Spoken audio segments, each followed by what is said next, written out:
Hello, Shri C K Prathapan. Yes, ഇത് Jaison Mathew, Kerala politics orchid internet community എന്ന് വിളിക്കുകയാണ്. ഓക്കെ. എന്തൊക്കെയുണ്ട് മിസ്റ്റർ പത്മനാഭൻ, പാലക്കാട്ടെ താങ്കളുടെ തെരഞ്ഞെടുപ്പ് വിശേഷങ്ങൾ? പാലക്കാട്ടെ തെരഞ്ഞെടുപ്പ് പ്രവർത്തനം ഓരോ ദിവസം കഴിയുന്തോറും കൂടുതൽ കൂടുതൽ ശക്തിപ്പെട്ടുകൊണ്ടിരിക്കുകയാണ്. ഓക്കെ. ഇടതു വലതു മുന്നണികൾക്ക് അതീതമായി BJP മുന്നണിക്ക് ഈ പ്രാവശ്യം പാലക്കാട് ഒരു അക്കൗണ്ട് ഓപ്പൺ ചെയ്യാൻ സാധിക്കുമെന്നുള്ള പ്രതീക്ഷയുണ്ടോ? ഞങ്ങള് വളരെ ശുഭപ്രതീക്ഷയോടുകൂടിയാണ് ഈ മത്സര രംഗത്തുള്ളത്. കാരണം ഇടതുപക്ഷ മുന്നണിയും ഐക്യജനാധിപത്യ മുന്നണിയും ആശയക്കുഴപ്പത്തിൽപ്പെട്ട് വിടുന്നുകൊണ്ടിരിക്കുകയാണ്. പ്രത്യേകിച്ചും ഈ മുന്നണികളുടെ രൂപത്തിലും ഭാവത്തിലും ഒക്കെ ചെറിയ ചെറിയ മാറ്റങ്ങൾ വരാൻ വേണ്ടി തുടങ്ങിയിരിക്കുന്നു. ഇടതുപക്ഷ മുന്നണിയില് ഇപ്പോ യഥാർത്ഥത്തിലുള്ള ഇടതുപക്ഷ മുന്നണി തന്നെ ഇല്ല.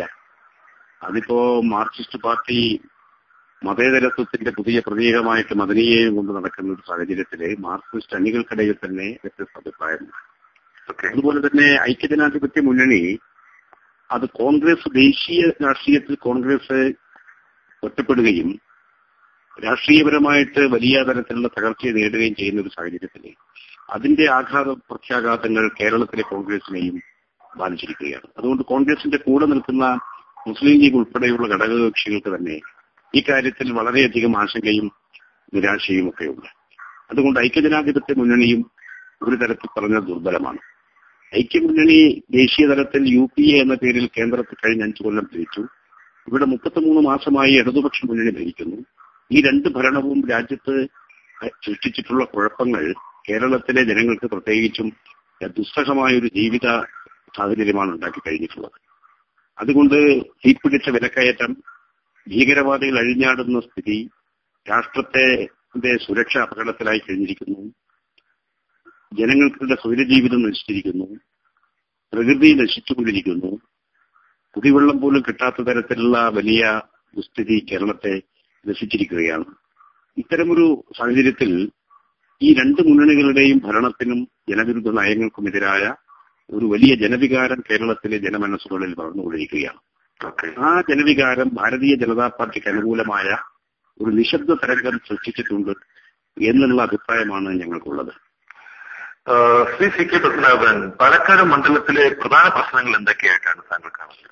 പാലക്കാട് മണ്ഡലത്തിലെ പ്രധാനപ്പെട്ട പ്രശ്നങ്ങൾ കാർഷിക വ്യാവസായിക മേഖല നേരിടുന്ന പ്രധാനപ്പെട്ട പ്രശ്നങ്ങൾ തന്നെയാണ്. പാലക്കാട് പ്രധാനമായും ഒരു കാർഷിക മേഖലയാണ്. പക്ഷേ ജലസേചന സൗകര്യത്തിന്റെ കുറവ്, കൃഷിക്കാർ കടക്കെണിയിൽ മുങ്ങിയതിന്റെ ഫലമായി അനുഭവിക്കുന്ന സാമ്പത്തിക ദുരിതങ്ങൾ, അതുപോലെ കാർഷിക മേഖലയിൽ തൊഴിലാളികളെ ലഭിക്കാത്തതിന്റെ ഫലമായി നേരിടുന്ന പ്രതിസന്ധി, ഇതൊക്കെ കാർഷിക മേഖലയെ നേരിടുന്ന പ്രതിസന്ധികളാണ്. ഇതിന് പരിഹാരം ഉണ്ടാക്കുന്നതിന് വേണ്ടി കൃഷിക്കാർക്ക് ജലസേചന സൗകര്യം യഥാസമയങ്ങളിൽ ഉറപ്പുവരുത്തുകയും കാർഷിക കടാശ്വാസ നിയമം കൊണ്ടുവന്ന് കൃഷിക്കാരെ കടത്തിന്റെ കെണിയിൽ നിന്നും മുക്തമാക്കുകയും ഏറ്റവും ചുരുങ്ങിയ പലിശക്ക് അവർക്ക് വായ്പ നൽകുകയും ചെയ്യണം. അതോടൊപ്പം തൊഴിലാളികളിൽ ലഭിക്കാത്ത പ്രശ്നങ്ങൾ ഉള്ളതുകൊണ്ട് കാർഷിക മേഖലയിൽ യന്ത്രവൽക്കരണം അനിവാര്യമായ ഒരു സാഹചര്യമാണുള്ളത്. കൊയ്യാനും മെതിക്കാനും നിലം ഉഴുകുന്നതിനും യന്ത്രങ്ങളുടെ സഹായം ഉണ്ടെങ്കിലേ സാധിക്കുകയുള്ളൂ. അത് ഇടത്തരം കൃഷിക്കാർക്ക് ഈ വലിയ യന്ത്രങ്ങൾ വിലക്ക് വാങ്ങി ഉപയോഗിക്കാൻ സാധിക്കുകയില്ല. അത് കുറഞ്ഞ വാടകയ്ക്ക് ലഭിക്കാൻ സർക്കാർ തന്നെ മുൻകൈ എടുത്ത് പ്രവർത്തിക്കണം.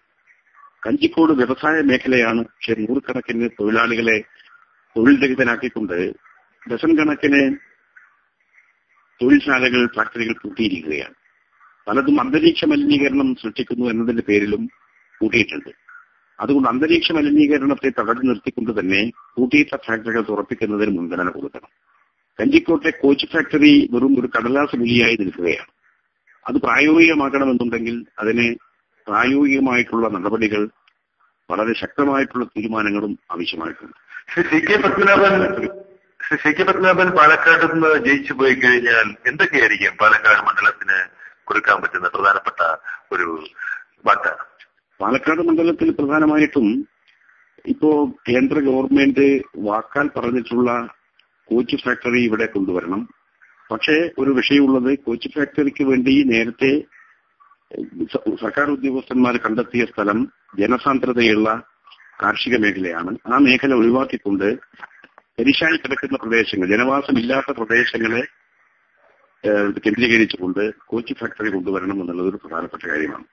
അതുപോലെ കാർഷിക മേഖലയെ സമുദ്ധരിക്കാനുള്ള നടപടി വേണം. അതിനേക്കാൾ എല്ലാം ഉപരി വളരെ പ്രധാനമായിട്ട് വന്നിരിക്കുന്നത് നമ്മുടെ ഭാരതപ്പുഴ ഉൾപ്പെടെയുള്ള പാലക്കാട്ടെ പുഴകൾ സംരക്ഷിക്കുന്നതിന് വേണ്ടിയിട്ടുള്ള ഒരു പാക്കേജ് വളരെ അനിവാര്യമായി വന്നിരിക്കുന്നു.